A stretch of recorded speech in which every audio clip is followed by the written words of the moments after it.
ਵਾਹਿਗੁਰੂ ਸਾਹਿਬ ਜੀ। ਸੁਬੇਗ ਸਿੰਘ ਸੋ ਜੋ ਫਿਰ ਕਹੀ। ਸੁਬੇਗ ਸਿੰਘ ਸੋ ਜੋ ਫਿਰ ਕਹਿਓ। ਭਾਈ ਸੁਬੇਗ ਸਿੰਘ ਜੀ ਜ਼ਕਰੀਆ ਖਾਨ ਨੇ ਆਪਣੇ ਕੋਲ ਬੁਲਾਇਆ।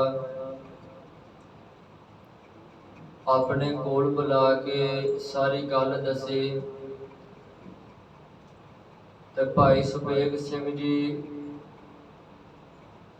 ਭਾਈ ਤਾਰੂ ਸਿੰਘ ਜੀ ਦੇ ਕੋਲ ਗਏ ਤੇ ਭਾਈ ਤਾਰੂ ਸਿੰਘ ਜੀ ਨੇ ਅੱਗਿਓਂ ਬਚਨ ਕਹੇ, ਮੈਂ ਸਿੱਖਾਂ ਵਾਸਤੇ ਆਪਣੇ ਚੰਮ ਦੀਆਂ ਜੁੱਤੀਆਂ ਬਣਾ ਕੇ ਵੀ ਸਿੱਖਾਂ ਦੇ ਪੈਰੀ ਪਾ ਸਕਦਾ ਹਾਂ, ਪਰ ਹੁਣ ਜ਼ਕਰੀਆ ਖਾਨ ਵਾਸਤੇ ਮੈਂ ਕੁਝ ਵੀ ਨਹੀਂ ਕਰ ਸਕਦਾ। ਜ਼ਕਰੀਆ ਖਾਨ ਨੂੰ ਸਾਰੀ ਗੱਲ ਆ ਕੇ ਭਾਈ ਸੁਬੇਗ ਸਿੰਘ ਜੀ ਨੇ ਦੱਸੀ ਤੇ ਜ਼ਕਰੀਆ ਖਾਨ ਦਾ ਰੋਗ ਹੋਰ ਵੱਧਦਾ ਗਿਆ, ਆਰਾਮ ਕਿਸੇ ਬੰਨਿਓ ਨਹੀਂ ਮਿਲਿਆ। ਫਿਰ ਹਾਰ ਕੇ ਕਾਜੀ ਨੇ ਸਲਾਹ ਦਿੱਤੀ, ਜ਼ਕਰੀਆ ਖਾਨ ਨਵਾਬ ਜੀ ਜੇ ਤੇ ਸੱਚਮੁੱਚ ਆਰਾਮ ਚਾਹੁੰਦੇ ਜੇ ਤੇ ਫਿਰ ਇੱਕੋ ਹੀ ਥਾਂ ਹੈ ਜਿੱਥੋਂ ਤੁਹਾਨੂੰ ਆਰਾਮ ਮਿਲ ਸਕਦਾ ਹੈ, ਉਹ ਹੈ ਖਾਲਸਾ ਪੰਥ। ਖਾਲਸੇ ਪੰਥ ਦੀ ਸ਼ਰਨ ਵਿੱਚ ਚਲੇ ਜਾਓ। ਖਾਲਸਾ ਪੰਥ ਹੀ ਤੁਹਾਨੂੰ ਇਸ ਰੋਗ ਤੋਂ ਬਚਾ ਸਕਦਾ ਹੈ, ਇਸ ਦੁੱਖ ਤੋਂ ਤੁਹਾਡਾ ਖਹਿੜਾ ਛੁਡਵਾ ਸਕਦਾ ਹੈ। ਤੇ ਖਾਲਸੇ ਪੰਥ ਦੇ ਕੋਲ ਜਾਣ ਵਾਸਤੇ ਜ਼ਕਰੀਆ ਖਾਨ ਨੇ ਦੁਬਾਰਾ ਭਾਈ ਸੁਬੇਗ ਸਿੰਘ ਜੀ ਨੂੰ ਕੋਲ ਸੱਦਿਆ ਤੇ ਫਿਰ ਭਾਈ ਸੁਬੇਗ ਸਿੰਘ ਜੀ ਨੂੰ ਨਵਾਬ ਕਹਿਣ ਲੱਗਾ, ਸੁਬੇਗ ਸਿੰਘ ਸੋ ਜੋ ਫਿਰ ਕਹਿਓ। ਫਿਰ ਜ਼ਕਰੀਆ ਖਾਨ ਭਾਈ ਸੁਬੇਗ ਸਿੰਘ ਜੀ ਨੂੰ ਬਚਨ ਕਹਿਣ ਲੱਗਾ, ਮੈਂ ਅਬ ਖਾਲਸਾ ਸ਼ਰਣੀ ਆਇਓ। ਮੈਂ ਅਬ ਖਾਲਸੇ ਸ਼ਰਣੀ ਆਇਓ। ਸੁਬੇਗ ਸਿੰਘ ਨੂੰ ਜ਼ਕਰੀਆ ਖਾਨ ਕਹਿਣ ਲੱਗਾ, ਸੁਬੇਗ ਸਿੰਘ ਜੀ ਮੈਂ ਸਾਰੇ ਹੀਲੇ ਵਸੀਲੇ ਵਰਤ ਕੇ ਵੇਖ ਲਏ ਹਨ, ਸਾਰੇ ਉਪਰਾਲੇ ਕਰਕੇ ਵੇਖ ਲਏ ਹਨ, ਪਰ ਕਿਸੇ ਬੰਨਿਓ ਮੈਨੂੰ ਆਰਾਮ ਨਹੀਂ ਆਇਆ। ਪਰ ਮੈਂ ਸੁਣਿਆ ਹੈ ਕਿ ਜਿਹੜਾ ਖਾਲਸੇ ਦੀ ਸ਼ਰਨ ਵਿੱਚ ਆ ਜਾਵੇ, ਖਾਲਸਾ ਉਹਨੂੰ ਬਖਸ਼ ਦਿੰਦਾ ਹੈ, ਖਾਲਸਾ ਉਹਨੂੰ ਮਾਫ ਕਰ ਦਿੰਦਾ ਹੈ। ਤੇ ਜ਼ਕਰੀਆ ਖਾਨ ਕਹਿਣ ਲੱਗਾ, ਸੁਬੇਗ ਸਿੰਘ ਜੀ ਮੈਂ ਹੁਣ ਖਾਲਸੇ ਦੀ ਸ਼ਰਨ ਵਿੱਚ ਸ਼ਰਨ ਵਿੱਚ ਆਇਆ ਹਾਂ ਤੇ ਕਿਰਪਾ ਕਰਕੇ ਮੈਨੂੰ ਬਖਸ਼ ਦਿੱਤਾ ਜਾਵੇ। ਮੈਂ ਖਾਲਸੇ ਦੀ ਸ਼ਰਨ ਵਿੱਚ ਆ ਕੇ ਬੇਨਤੀ ਕਰਦਾ ਹਾਂ, ਪਰ ਮੈਂ ਖਾਲਸੇ ਦੇ ਕੋਲ ਉੱਥੇ ਸਰੀਰ ਕਰਕੇ ਨਹੀਂ ਜਾ ਸਕਦਾ। ਤੁਸੀਂ ਮੇਰੇ ਬਚਨ, ਮੇਰੀ ਅਰਜ਼, ਮੇਰੀ ਬੇਨਤੀ ਖਾਲਸੇ ਤੱਕ ਲੈ ਕੇ ਜਾਓ ਤੇ ਖਾਲਸੇ ਦੇ ਅੱਗੇ ਮੇਰੀ ਅਰਜ਼ ਕਰਕੇ ਮੈਨੂੰ ਇਸ ਰੋਗ ਤੋਂ ਖਹਿੜਾ ਛੁਡਵਾ ਦਵੋ। ਤੋਰਾ ਤਾਰੂ ਸਿੰਘ ਸ਼ਰਾਬ ਹੋਏ ਸਕੈ ਨ ਕੋਊ ਮੋਰ। ਤਾਰੂ ਸਿੰਘ ਸ਼ਰਾਪ ਹੋਏ ਸਕੈ ਨ ਕੋਊ ਮੋਰ। ਜ਼ਕਰੀਆ ਖਾਨ ਕਹਿਣ ਲੱਗਾ, ਜੋ ਭਾਈ ਤਾਰੂ ਸਿੰਘ ਜੀ ਦੇ ਕਹੇ ਹੋਏ ਬਚਨ ਹਨ ਉਹਨਾਂ ਨੂੰ ਹੁਣ ਕੋਈ ਵੀ ਮੋੜ ਨਹੀਂ ਸਕਦਾ। ਜੋ ਮੋੜੈ ਤੇ ਖਾਲਸੇ ਔਰ ਨ ਸਕੈ ਮੋਰ। ਜੋ ਮੋੜੇ ਤੋਂ ਖਾਲਸਾ ਔਰ ਨ ਸਾਕੇ ਮੋਰ। ਜੇ ਮੋੜ ਸਕਦਾ ਹੈ ਤੇ ਕੇਵਲ ਖਾਲਸਾ ਹੀ ਮੋੜ ਸਕਦਾ ਹੈ, ਹੋਰ ਕੋਈ ਵੀ ਹਸਤੀ ਨਹੀਂ, ਕੋਈ ਵੀ ਤਾਕਤ ਨਹੀਂ ਕਿ ਜਿਹੜੀ ਭਾਈ ਤਾਰੂ ਸਿੰਘ ਜੀ ਦੇ ਬਚਨਾਂ ਨੂੰ ਮੋੜ ਦਵੇ। ਕੇਵਲ ਖਾਲਸੇ ਦੇ ਕੋਲ ਇਹ ਤਾਕਤ ਹੈ, ਖਾਲਸੇ ਦੇ ਕੋਲ ਇਹ ਸਮਰੱਥਾ ਹੈ, ਸ਼ਕਤੀ ਹੈ ਕਿ ਭਾਈ ਤਾਰੂ ਸਿੰਘ ਜੀ ਦੇ ਬਚਨਾਂ ਨੂੰ ਉਹ ਮੋੜ ਸਕਦੇ ਹਨ। ਚੌਪਈ ਜਿਸ ਜਲ ਉਪਜੈ ਸੋ ਜਲ ਮਾਰੇ। ਜਿਸ ਜਲ ਉਪਜੈ ਜੋ ਸੋ ਜਲ ਮਾਰੇ। ਕਿਉਂਕਿ ਪਾਣੀ ਜਿਹੜਾ ਉਹ ਸਾਰਿਆਂ ਦਾ ਸੋਮਾ ਹੈ ਤੇ ਸਤਿਗੁਰੂ ਜੀ ਨੇ ਬਾਣੀ ਵਿੱਚ ਵੀ ਕਿਹਾ ਹੈ, ਪਹਿਲਾ ਪਾਣੀ ਜਿਉ ਹੈ ਜਿਤ ਹਰਿਆ ਸਭ ਕੋਏ। ਪਾਣੀ ਹੀ ਸਾਰਿਆਂ ਵਾਸਤੇ ਜੀਵਨ ਹੈ ਤੇ ਪਾਣੀ ਦੇ ਨਾਲ ਹੀ ਸਾਰਾ ਕੁਝ ਬਣਿਆ ਹੈ ਤੇ ਪਾਣੀ ਦੇ ਨਾਲ ਹੀ ਸਾਰਿਆਂ ਦੀ ਉਤਪਤੀ ਵਿਕਾਸ ਹੁੰਦਾ ਹੈ। ਜਿਸ ਜਲ ਉਪਜੈ ਸੋ ਜਲ ਮਾਰੇ। ਜਿਸ ਜਲ ਦੇ ਨਾਲ ਸਾਰਾ ਕੁਝ ਪੈਦਾ ਹੁੰਦਾ ਹੈ, ਸਾਰਾ ਕੁਝ ਵਿਕਾਸ ਹੁੰਦਾ ਹੈ, ਤੇ ਉਹ ਹੀ ਜਲ ਸਾਰਿਆਂ ਨੂੰ ਮਾਰ ਸਕਦਾ ਹੈ। ਕਿਉਂਕਿ ਫਸਲ ਕਿਸਾਨ ਨੇ ਲਾਈ ਹੈ ਪਾਣੀ ਦੇ ਆਸਰੇ, ਪਾਣੀ ਦੇ ਨਾਲ ਜਿੰਨਾ ਪਾਣੀ ਚਾਹੀਦਾ ਹੈ ਫਸਲ ਨੂੰ ਓਨਾ ਦਿੱਤਾ ਜਾਂਦਾ ਹੈ, ਤੇ ਫਸਲ ਦੇ ਪ੍ਰਫੁੱਲਤ ਹੁੰਦੀ ਹੈ, ਵਿਕਾਸ ਹੁੰਦਾ ਹੈ, ਵਧਦੀ ਹੈ। ਪਰ ਜੇ ਉਸੇ ਫਸਲ ਨੂੰ ਪਾਣੀ ਜ਼ਿਆਦਾ ਦੇ ਦਿੱਤਾ ਜਾਵੇ ਤਾਂ ਜਿਹੜੇ ਪਾਣੀ ਦੇ ਨਾਲ ਫਸਲ ਨੇ ਵਧਣਾ ਫੁੱਲਣਾ ਸੀ, ਉਹ ਹੀ ਪਾਣੀ ਉਸ ਫਸਲ ਦੀ ਮੌਤ ਦਾ ਕਾਰਨ ਬਣ ਜਾਂਦਾ ਹੈ। ਕਿਉਂਕਿ ਫਸਲ ਪਾਣੀ ਦੇ ਸਿਰ ਤੇ ਹੀ ਪਲਦੀ ਹੈ, ਤੇ ਪਾਣੀ ਹੀ ਫਸਲ ਨੂੰ ਮਾਰ ਸਕਦਾ ਹੈ। ਤੇ ਸਤਿਗੁਰ ਜੀ ਦੀ ਬਾਣੀ ਦੇ ਵਿੱਚ ਇੱਕ ਬਚਨ ਵੀ ਬੜਾ ਪਿਆਰਾ ਹੈ। ਸਤਿਗੁਰ ਜੀ ਕਹਿੰਦੇ ਹਨ, ਪਾਣੀ ਪਿਤਾ ਜਗਤ ਕਾ, ਫਿਰ ਪਾਣੀ ਸਭ ਖਾਏ। ਕਿਉਂਕਿ ਜਿੰਨਾ ਕੁਝ ਵੀ ਬਣਿਆ ਸਾਜੇ ਤੇ ਪਵਣਾ ਭਇਆ, ਪਵਣੇ ਤੇ ਜਲ ਹੋਏ, ਜਲ ਤੇ ਤਿਰ ਭਵਨ ਸਾਜਿਆ, ਘਟ ਘਟ ਜੋਤ ਸਮੋਏ। ਜੋ ਕੁਝ ਬਣਿਆ ਹੈ ਪਾਣੀ ਤੋਂ ਹੀ ਬਣਿਆ ਹੈ, ਤੇ ਪਾਣੀ ਦੇ ਨਾਲ ਹੀ ਅੰਤ ਨੂੰ ਸਾਰਾ ਕੁਝ ਖਤਮ ਹੋਣਾ ਹੈ। ਕਿਉਂਕਿ ਸਤਿਗੁਰ ਜੀ ਦੀ ਬਾਣੀ ਦਾ ਫੈਸਲਾ ਹੈ। ਭਾਈ ਸਤਿਗੁਰ ਜੀ ਕਹਿੰਦੇ ਹਨ ਕਿ ਜੋ ਕੁਝ ਬਣਿਆ ਹੈ ਪਾਣੀ ਤੋਂ ਹੀ ਬਣਿਆ ਹੈ। ਪਾਣੀ ਪਿਤਾ ਜਗਤ ਕਾ, ਫਿਰ ਪਾਣੀ ਸਭ ਖਾਏ। ਤੇ ਪਾਣੀ ਦੇ ਨਾਲ ਹੀ ਸਾਰਾ ਕੁਝ ਖਤਮ ਹੋ ਜਾਣਾ ਹੈ। ਉਹ ਪਾਣੀ ਖਤਮ ਹੋ ਜਾਵੇ, ਪਾਣੀ ਦੇ ਵਿੱਚ ਜਿਹੜਾ ਵਾ ਉਹ ਗੈਸਾਂ ਜਿਹੜੀਆਂ ਤਬਦੀਲੀ ਕਰ ਜਾਣ, ਵਿੱਚ ਰਲ ਜਾਣ, ਪਾਣੀ ਜਿਹੜਾ ਵਾ ਕੌੜਾ ਹੋ ਜਾਵੇ, ਦੂਸ਼ਿਤ ਹੋ ਜਾਵੇ, ਪਾਣੀ ਦੇ ਵੱਲੋਂ ਹਾੜ ਆ ਜਾਵੇ, ਉਹ ਕੋਈ ਵੀ ਕਾਰਨ ਹੋ ਸਕਦਾ ਹੈ। ਪਰ ਅੰਤ ਜਿਹੜਾ ਉਹ ਪਾਣੀ ਦੇ ਨਾਲ ਹੀ ਹੋਣਾ ਹੈ। ਕਿਉਂਕਿ ਸਾਡਾ ਸਰੀਰ ਇਹ ਵੀ ਪਾਣੀ ਤੋਂ ਬਣਿਆ ਹੈ, ਤੇ ਸਾਇੰਸ ਇਸ ਗੱਲ ਨੂੰ ਮੰਨਦੀ ਹੈ ਕਿ ਮਨੁੱਖ ਦੇ ਸਰੀਰ ਵਿੱਚ ਲਗਭਗ 71% ਪਾਣੀ ਹੈ, ਤੇ ਇਸ ਸੰਸਾਰ ਦੇ ਵਿੱਚ ਵੀ ਜਿਹੜਾ ਉਹ ਪਾਣੀ ਉਹ 71% ਹੈ, ਤੇ 29% ਜਿਹੜੀ ਉਹ ਧਰਤੀ ਹੈ। ਤੇ ਜੇ ਸਾਡੇ ਸਰੀਰ ਵਿੱਚੋਂ ਪਾਣੀ ਦੀ ਘਾਟ ਹੋ ਜਾਵੇ ਤਾਂ ਮਨੁੱਖ ਦਾ ਸਰੀਰ ਜਿਹੜਾ ਉਹ ਖਤਮ ਹੋ ਜਾਂਦਾ ਹੈ, ਭਾਵ ਕਿ ਮਨੁੱਖ ਮਰ ਜਾਂਦਾ ਹੈ।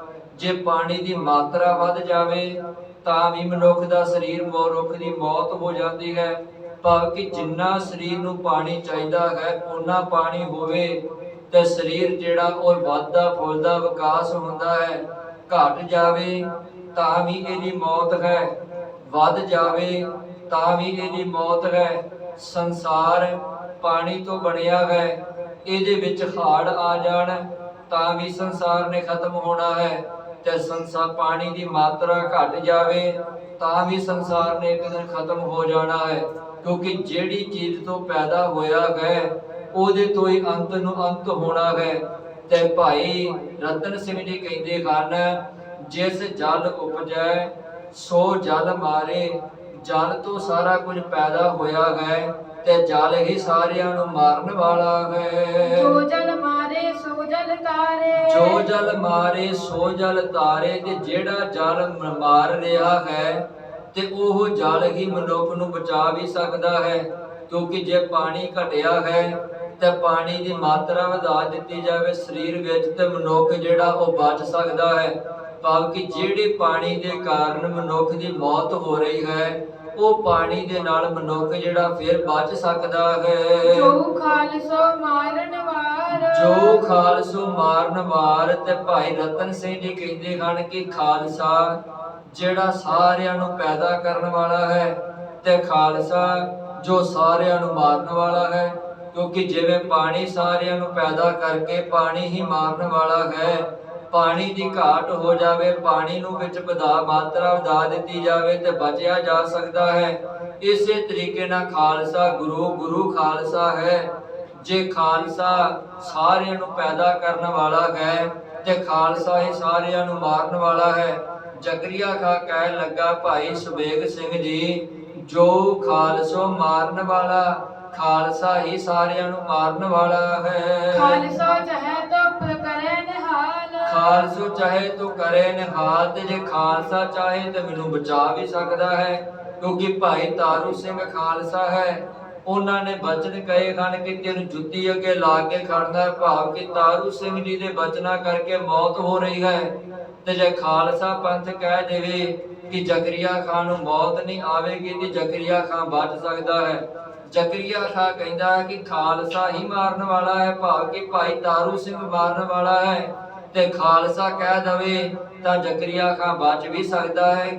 ਖਾਲਸੋ ਚਾਹੇ ਤੋ ਕਰੇ ਨਿਹਾਲ, ਖਾਲਸਾ ਚਾਹੇ ਤੇ ਮੈਨੂੰ ਨਿਹਾਲ ਕਰਕੇ ਮੈਨੂੰ ਬਖਸ਼ ਕੇ ਮੇਰੀ ਭੁੱਲਾਂ ਤੇ ਪਰਦਾ ਪਾ ਕੇ ਮੈਨੂੰ ਬਚਾ ਸਕਦਾ ਹੈ। ਤਤ ਖਾਲਸੋ ਹੈ ਜਹ ਜਾਏ, ਤਤ ਖਾਲਸੋ ਹੈ ਜਹ ਜਾਏ।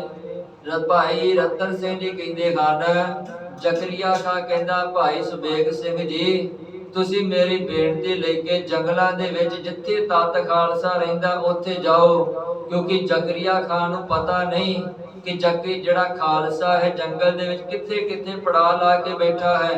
ਪਰ ਭਾਈ ਸੁਬੇਗ ਸਿੰਘ ਜੀ ਇਸ ਬਾਰੇ ਜਾਣਦੇ ਹਨ, ਕਿਉਂਕਿ ਭਾਈ ਸੁਬੇਗ ਸਿੰਘ ਦਾ ਖਾਲਸੇ ਕੋਲ ਆਉਣ ਜਾਣ ਹੈ। ਜਦੋਂ ਵੀ ਕੰਮ ਪੈਂਦਾ ਹੈ ਜਾਂ ਜਦੋਂ ਵੀ ਭਾਈ ਸੁਬੇਗ ਸਿੰਘ ਜੀ ਖਾਲਸੇ ਦੇ ਦਰਸ਼ਨ ਕਰਨੇ ਚਾਹੁੰਦਾ ਹੈ, ਉਦੋਂ ਭਾਈ ਸੁਬੇਗ ਸਿੰਘ ਜੀ ਖਾਲਸੇ ਕੋਲ ਚਲੇ ਜਾਂਦੇ ਹਨ। ਇਸ ਕਰਕੇ ਜ਼ਕਰੀਆ ਖਾਨ ਨੂੰ ਪਤਾ ਨਹੀਂ ਕਿ ਤਤ ਖਾਲਸਾ ਜੰਗਲ ਵਿੱਚ ਕਿੱਥੇ ਰਹਿੰਦਾ ਹੈ। ਜੇ ਪਤਾ ਹੁੰਦਾ ਤਾਂ ਉਹਨੇ ਫੌਜ ਨੂੰ ਚੜਾ ਕੇ ਹਮਲਾ ਕਰਵਾ ਕੇ ਸਿੱਖਾਂ ਨੂੰ ਮਰਵਾ ਸਕਦਾ ਸੀ, ਪਰ ਪਤਾ ਨਾ ਹੀ ਨਹੀਂ ਹੈ। ਜਿਸ ਕਰਕੇ ਉਹ ਭਾਈ ਸੁਬੇਗ ਸਿੰਘ ਜੀ ਨੂੰ ਕਹਿੰਦਾ ਹੈ, ਭਾਈ ਸੁਬੇਗ ਸਿੰਘ ਜੀ ਤਤ ਖਾਲਸਾ ਹੈ ਜਹ ਥਾਏ, ਜਿੱਥੇ ਵੀ ਤਤ ਖਾਲਸਾ ਹੈ ਉੱਥੇ ਤੁਸੀਂ ਮੇਰੀ ਅਰਜ਼ ਲੈ ਕੇ ਪਹੁੰਚ ਜਾਵੋ। ਜਾਏ ਤੁਰੰਤ ਤੂੰ ਤਿਸ ਹੀ ਥਾਏ, ਜਾਏ ਤੁਰੰਤ ਤੂੰ ਤਿਸ ਹੀ ਥਾਏ, ਉਸ ਜਗ੍ਹਾ ਤੇ ਜਾ ਜਿੱਥੇ ਖਾਲਸੇ ਨੇ ਪੜਾ ਲਾਏ ਹੋਏ ਹਨ ਤੇ ਉੱਥੇ ਜਾ ਕੇ ਮੇਰੇ ਵੱਲੋਂ ਅਰਜ਼ ਕਰ ਦੇ। ਹਮਰੇ ਥਾ ਤੁਮ ਪੈਰੀ ਪਰੋ, ਹਮਰੇ ਥਾਂ ਤੁਮ ਪੈਰੀ ਪਰੋ, ਮੈਂ ਤੇਰੇ ਪੈਰਾਂ ਤੇ ਹੱਥ ਲਾਉਣਾ ਵਾ ਤੇ ਤੂੰ ਮੇਰੇ ਵੱਲੋਂ ਜਾ ਕੇ ਖਾਲਸੇ ਦੇ ਚਰਨਾਂ ਦੇ ਵਿੱਚ ਪੈਰਾਂ ਦੇ ਉੱਤੇ ਹੱਥ ਲਾ ਦੇ। ਹਮਰੀ ਥਾ ਤੁਮ ਬਿਨਤੀ ਕਰੋ, ਹਮਰੀ ਥਾਂ ਤੁਮ ਬਿਨਤੀ ਕਰੋ, ਮੈਂ ਜਾ ਨਹੀਂ ਸਕਦਾ ਤੇ ਮੇਰੇ ਥਾਂ ਤੇ ਤੁਸੀਂ ਜਾ ਕੇ ਮੇਰੇ ਵੱਲੋਂ ਅਰਜ਼ ਕਰ ਦਵੋ, ਬੇਨਤੀ ਕਰ ਦਵੋ। ਮੈਂ ਤੇ ਹੋਏ ਬੜ ਤਕਸੀਰ, ਮੈਂ ਤੇ ਹੋਏ ਵੱਡ ਤਕਸੀਰ, ਤਕਸੀਰ ਤੋਂ ਭਾਵ ਹੁੰਦਾ ਹੈ ਗਲਤੀ।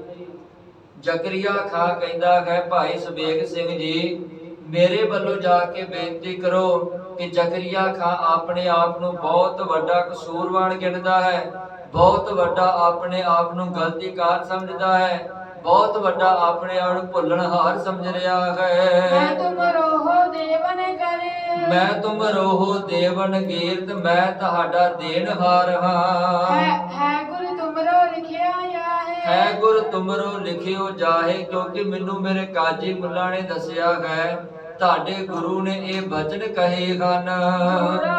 ਔਰ ਬਾਤ ਹਮ ਇੱਕ ਸੁਣੀ, ਗੁਰੂ ਖਾਲਸਾ ਗਇਓ ਬਤਾਏ। ਔਰ ਬਾਤ ਹਮ ਇੱਕ ਸੁਣੀ, ਗੁਰੂ ਖਾਲਸੇ ਗਇਓ ਬਤਾਏ। ਜ਼ਕਰੀਆ ਖਾਂ ਕਹਿੰਦਾ ਮੈਂ ਸੁਣਿਆ ਹੈ ਕਿ ਤੁਹਾਡੇ ਗੁਰੂ ਨੇ ਤੁਹਾਨੂੰ ਬਚਨ ਕਹੇ ਹਨ, ਜੋ ਕਿ ਬਾਣੀ ਦੇ ਵਿੱਚ ਵੀ ਆਉਂਦਾ ਹੈ, ਸੰਤ ਕਾ ਨਿੰਦਕ ਮਹਾ ਹਥਿਆਰਾ, ਸੰਤ ਕਾ ਨਿੰਦਕ ਪਰਮੇਸ਼ਰ ਮਾਰਾ, ਸੰਤ ਭਾਵੇ ਤਾਂ ਲਈ ਉਬਾਰ।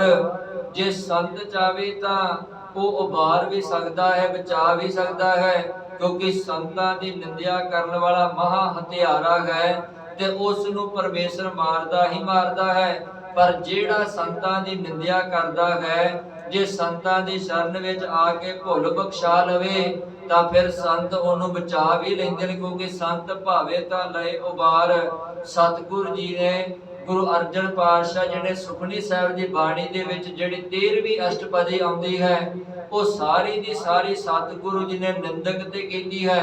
ਨਿੰਦਕ ਤੇ ਸਤਿਗੁਰੂ ਨੇ ਬਚਨ ਉਚਾਰੇ ਹਨ। ਸਤਿਗੁਰੂ ਜੀ ਨੇ 8 ਪੌੜੀਆਂ ਉਚਾਰੀਆਂ ਹਨ ਤੇ 8 ਪੌੜੀਆਂ, ਹਰੇਕ ਪੌੜੀ ਦੀਆਂ 10-10 ਪੰਕਤੀਆਂ ਹਨ।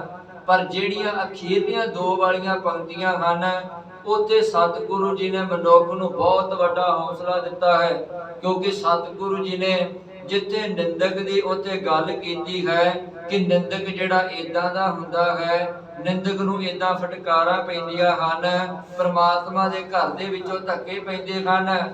ਪਰ ਉੱਥੇ ਸਤਿਗੁਰੂ ਜੀ ਨੇ ਇੱਕ ਹੌਸਲਾ ਵੀ ਦਿੱਤਾ ਹੈ ਕਿ ਜੇ ਨਿੰਦਕ ਭੁੱਲ ਮੰਨ ਕੇ ਗੁਰੂ ਪਰਮਾਤਮਾ ਦੀ ਸ਼ਰਨ ਵਿੱਚ ਆ ਜਾਵੇ ਤਾਂ ਸੰਤਾਂ ਦੀ ਨਿੰਦਿਆ ਕਰਨ ਵਾਲਾ ਬਖਸ਼ਿਆ ਜਾ ਸਕਦਾ ਹੈ। ਉਹਦੀਆਂ ਗਲਤੀਆਂ ਤੇ ਉਹਦੀਆਂ ਕਸੂਰਵਾਨ ਜੋ ਨੇ ਕੀਤੇ ਹਨ ਉਹਨਾਂ ਤੇ ਪਰਦਾ ਪੈ ਸਕਦਾ ਹੈ, ਕਿਉਂਕਿ ਸਤਿਗੁਰੂ ਇਹਨਾਂ ਅਸ਼ਟਾਂ ਪੌੜੀਆਂ ਦੇ ਵਿੱਚ ਅੰਤ ਉੱਤੇ ਇਹੋ ਬਚਨ ਕਹੇ ਹਨ, ਸੰਤ ਕੀ ਨਿੰਦਾ ਦੋਖ ਮੈਂ ਦੋਖ, ਨਾਨਕ ਸੰਤ ਭਾਵੇ ਤਾਂ ਉਸ ਕਾ ਪੀ ਹੋਈ ਮੋਖ। ਜਿਹੜਾ ਸੰਤਾਂ ਮਹਾਪੁਰਸ਼ਾਂ ਦੀ ਨਿੰਦਿਆ ਕਰਦਾ ਹੈ ਤੇ ਜੇ ਸੰਤ ਚਾਵੇ ਤੇ ਉਹਨੂੰ ਬਚਾ ਵੀ ਸਕਦੇ ਆ, ਉਹਨੂੰ ਮੁਕਤ ਵੀ ਕਰ ਸਕਦੇ ਹਨ। ਜਿਵੇਂ ਸਤਿਗੁਰੂ ਜੀ ਦਾ ਬਚਨ ਹੈ, ਸੰਤ ਕੇ ਦੋਖੀ ਕੋ ਨਾਹੀ ਠਾਓ, ਨਾਨਕ ਸੰਤ ਭਾਵੇ ਤਾਂ ਲਏ ਮਿਲਾਏ। ਜਿਹੜਾ ਸੰਤ ਦਾ ਦੋਖੀ ਨੂੰ ਕਿਤੇ ਠਾਂ ਨਹੀਂ ਹੈ, ਪਰ ਜੇ ਸੰਤ ਚਾਵੇ ਤੇ ਉਹਨੂੰ ਪ੍ਰਮਾਤਮਾ ਦੇ ਘਰ ਦੇ ਵਿੱਚ ਥਾਂ ਦਵਾ ਸਕਦਾ ਹੈ। ਜਿਵੇਂ ਸਤਿਗੁਰੂ ਨੇ ਬਚਨ ਕਹੇ ਹਨ, ਸੰਤ ਕੇ ਦੋਖੀ ਕੋ ਅਵਰ ਨ ਰਾਖਨ ਹਾਰ, ਨਾਨਕ ਸੰਤ ਭਾਵੇ ਤਾਂ ਲਏ ਉਬਾਰ। ਸੰਤ ਉਹਨੂੰ ਉਬਾਰ ਸਕਦਾ ਹੈ, ਉਹਨੂੰ ਬਚਾ ਸਕਦਾ ਹੈ। ਤੇ ਜ਼ਕਰੀਆ ਖਾਂ ਕਹਿੰਦਾ, ਖਾਲਸਾ ਜੀ ਭਾਈ ਸੁਬੇਗ ਸਿੰਘ ਜੀ, ਮੈਂ ਇੱਕ ਹੋਰ ਸੁਣੀ ਹੈ ਗੱਲ, ਔਰ ਬਾਤ ਹਮ ਇੱਕ ਸੁਣੀ, ਗੁਰੂ ਖਾਲਸੇ ਗਇਓ ਬਤਾਏ। ਤੁਹਾਡਾ ਗੁਰੂ ਖਾਲਸੇ ਨੂੰ ਕੁਝ ਹਦਾਇਤਾਂ ਕਰਕੇ ਗਿਆ ਹੈ, ਕੁਝ ਬਚਨ ਕਹਿ ਕੇ ਗਿਆ ਹੈ, ਜਿਹੜੇ ਮੈਂ ਸੁਣੇ ਹੋਏ ਹਨ। ਪੰਜ ਸਿੱਖ ਇਹ ਹੱਥ ਜੋੜੇ ਤਹਿ ਮੈਂ ਪਹੁੰਚੇ ਆਏ। ਪੰਜ ਸਿੱਖ ਜੈ ਹੱਥ ਜੋੜੈ ਤਹਿ ਮੈਂ ਪਹੁੰਚੇ ਆਏ। ਜ਼ਕਰੀਆ ਖਾਂ ਕਹਿੰਦਾ, ਮੈਂ ਇਹ ਸੁਣਿਆ ਹੋਇਆ ਹੈ ਆਪਣਿਆਂ ਬੰਦਿਆਂ ਤੋਂ, ਸਿਪਾਹੀਆਂ ਤੋਂ, ਕਾਜੀ ਮੁੱਲਾਂ ਤੋਂ, ਕਿ ਤੁਹਾਡੇ ਗੁਰੂ ਨੇ ਖਾਲਸੇ ਨੂੰ ਹਦਾਇਤ ਕੀਤੀ ਹੈ ਕਿ ਜੇ ਪੰਜ ਸਿੱਖ ਹੱਥ ਜੋੜ ਕੇ ਕਿਸੇ ਵਾਸਤੇ ਵੀ ਅਰਦਾਸ ਕਰ ਦੇਣ ਤੇ ਉਹ ਅਰਦਾਸ ਪੰਜਾਂ ਪਿਆਰਿਆਂ ਦੇ ਵਿੱਚ ਖੁਦ ਗੁਰੂ ਗੋਬਿੰਦ ਸਿੰਘ ਆਪ ਕਰ ਰਹੇ ਹਨ।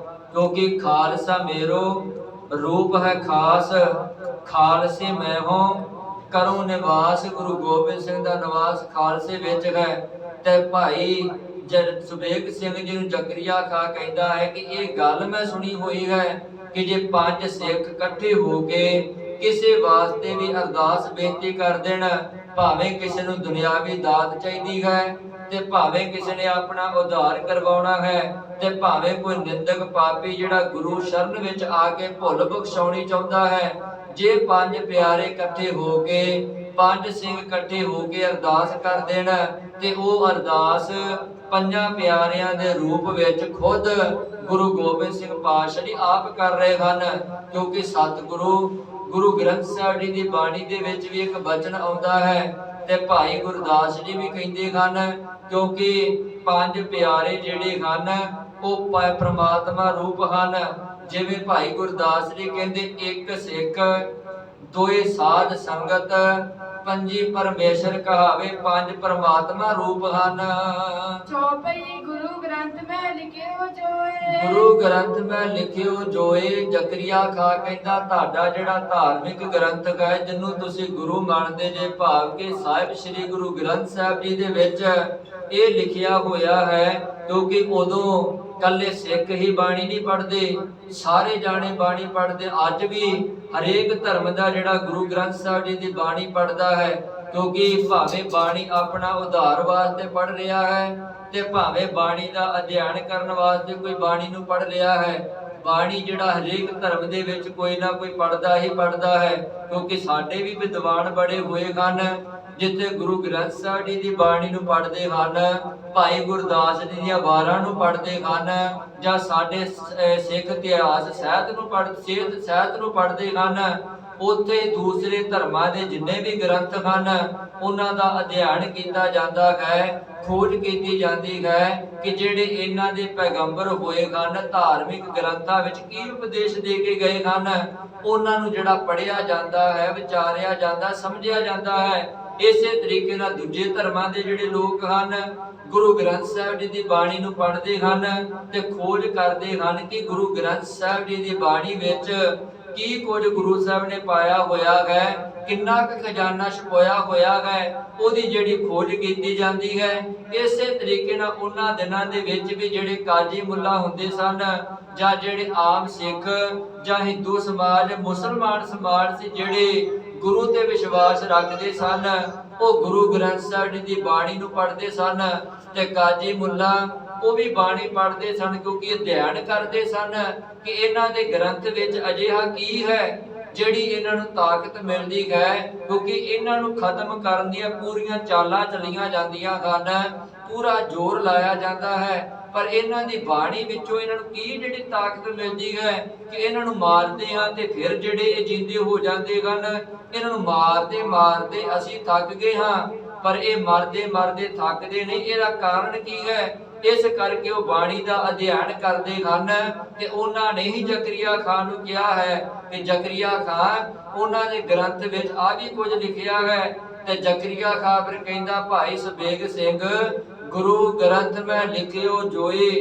ਤੁਹਾਡਾ ਜਿਹੜਾ ਗੁਰੂ ਗ੍ਰੰਥ ਸਾਹਿਬ ਹੈ, ਤੁਹਾਡਾ ਧਾਰਮਿਕ ਗ੍ਰੰਥ, ਤੁਹਾਡਾ ਇਸ਼ਟ ਜਿਹੜਾ ਹੈ, ਉਹਦੇ ਵਿੱਚ ਮੈਂ ਸੁਣਿਆ ਏਦਾਂ ਲਿਖਿਆ ਹੋਇਆ ਹੈ, ਸਿੱਖ ਸੰਗਤ ਕਹੇ ਸਤ ਸੋ ਹੋਏ। ਸਿੱਖ ਸੰਗਤ ਕਹੇ ਸਤ ਸੋ ਹੋਏ। ਜੇ ਸਿੱਖ ਸੰਗਤ ਰਲ ਕੇ ਪਰਮਾਤਮਾ ਦੇ ਚਰਨਾਂ 'ਚ ਅਰਦਾਸ ਕਰ ਦੇਵੇ ਤਾਂ ਉਹ ਵੀ ਅਰਦਾਸ ਜਿਹੜੀ ਅਟਲ ਹੁੰਦੀ ਹੈ। ਸਿੱਖ ਸੰਗਤ ਦੀ ਅਰਦਾਸ ਵੀ ਸਿੱਖ ਸੰਗਤ ਦੇ ਰੂਪ ਵਿੱਚ ਖੁਦ ਪਰਮਾਤਮਾ ਕਰ ਰਿਹਾ, ਕਿਉਂਕਿ ਵਿੱਚ ਸੰਗਤ ਹਰ ਪ੍ਰਭ ਵਸੈ ਜੀ। ਉਹ ਸੰਗਤ ਵਿੱਚ ਪਰਮਾਤਮਾ ਹੈ, ਪੰਜਾਂ ਪਿਆਰਿਆਂ ਦੇ ਵਿੱਚ ਪਰਮਾਤਮਾ ਹੈ, ਖਾਲਸੇ ਦੇ ਵਿੱਚ ਪਰਮਾਤਮਾ ਹੈ। ਜੇ ਪੰਜ ਪਿਆਰੇ ਅਰਦਾਸ ਕਰਨ ਤਾਂ ਵੀ ਪਰਮਾਤਮਾ ਆਪ ਅਰਦਾਸ ਕਰ ਰਿਹਾ ਹੈ। ਜੇ ਗੁਰੂ ਗ੍ਰੰਥ ਸਾਹਿਬ ਜੀ ਦੇ ਹਜ਼ੂਰੀ ਵਿੱਚ ਬੈਠੀ ਸੰਗਤ ਅਰਦਾਸ ਕਰ ਰਹੀ ਹੈ ਤੇ ਤਾਂ ਵੀ ਪਰਮਾਤਮਾ ਵਿੱਚ ਵਰਤ ਕੇ ਅਰਦਾਸ ਕਰ ਰਿਹਾ ਹੈ, ਕਿਉਂਕਿ ਸੰਗਤ ਵਿੱਚ ਵੀ ਪਰਮਾਤਮਾ ਹੈ ਤੇ ਪੰਜਾਂ ਪਿਆਰਿਆਂ ਦੇ ਵਿੱਚ ਵੀ ਪਰਮਾਤਮਾ ਹੈ। ਤੇ ਜ਼ਕਰੀਆ ਖਾਨ ਕਹਿੰਦਾ, ਸਿੱਖ ਸੰਗਤ ਕਹੇ ਸਤ ਸੋ ਹੋਏ। ਜੇ ਸਿੱਖ ਸੰਗਤ ਵੀ ਅਰਦਾਸ ਕਰ ਦਵੇ ਉਹ ਵੀ ਸਤ ਹੁੰਦੀ ਹੈ, ਉਹ ਵੀ ਪ੍ਰਮਾਤਮਾ ਮੋੜਦਾ ਨਹੀਂ। ਉਹ ਵੀ ਅਰਦਾਸ ਜਿਹੜੀ ਪ੍ਰਮਾਤਮਾ ਦੀ ਦਰਗਾਹ ਦੇ ਵਿੱਚ ਪ੍ਰਵਾਨ ਹੁੰਦੀ ਹੈ। ਦੇਹੋ ਪਰਤਾਏ ਸੋ ਹਮੇ ਦਿਖਾਏ, ਦੇਹੋ ਪਰਤਾਏ ਸੋ ਹਮੇ ਦਿਖਾਏ। ਜ਼ਕਰੀਆ ਖਾਨ ਕਹਿੰਦਾ ਹੈ ਕਿ ਮੈਂ ਇਹ ਸਾਰਾ ਕੁਝ ਸੁਣਿਆ ਹੋਇਆ ਤੁਹਾਡੀ ਬਾਣੀ ਦੇ ਵਿੱਚ, ਤੁਹਾਡੇ ਖਾਲਸੇ ਪੰਜਾਂ ਪਿਆਰਿਆਂ ਦੇ ਵਿੱਚ ਇੰਨੀ ਤਾਕਤ ਹੈ। ਤੇ ਬਸ ਮੇਰੀ ਇੱਕ ਬੇਨਤੀ ਹੈ ਕਿ ਪੰਜਾਂ ਪਿਆਰਿਆਂ ਦੇ ਕੋਲੋਂ, ਖਾਲਸੇ ਦੇ ਕੋਲੋਂ ਅਰਦਾਸ ਕਰਵਾ ਦੇਵੋ ਅਤੇ ਇਸ ਰੋਗ ਤੋਂ ਮੈਨੂੰ ਬਚਾ ਲਵੋ। ਬੜਾ ਦੁੱਖ ਹੁੰਦਾ ਹੈ, ਬੜੀ ਤਕਲੀਫ ਹੁੰਦੀ ਹੈ ਤੇ ਬੜੇ ਜਿਹੜੇ ਤਰਲੇ ਲੈ ਰਿਹਾ ਹੈ ਜ਼ਕਰੀਆ ਖਾਨ ਭਾਈ ਸਬੇਗ ਸਿੰਘ ਦੇ।